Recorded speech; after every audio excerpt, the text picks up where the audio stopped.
নমস্কাৰ বন্ধু বান্ধৱীসকল, জুহালৰ জ্যোতি আন এটি নতুন ভিডিঅ'লৈ সকলোকে স্বাগতম জনাইছোঁ। এইফালে দেখিছেনে, আমাৰ ঘৰৰ বন্ধাকবি কেইটা শেষেই হ'বৰ হ'ল। গতিকে আজি ভাবিলোঁ বন্ধাকবিৰ পকৰা বনাওঁ।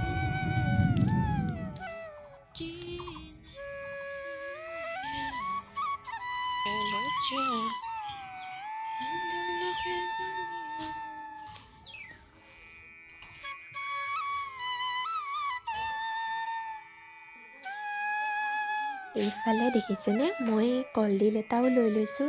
যিহেতু ঘৰৰে কলডিল বনাই আছিলে, সেয়েহে মই ভাবিলোঁ আজি কলডিলৰো পকৰা বনাওঁ। এইফালে মই বেচন, পিঁয়াজ আৰু কেইটামান জলকীয়া লৈ লৈছোঁ।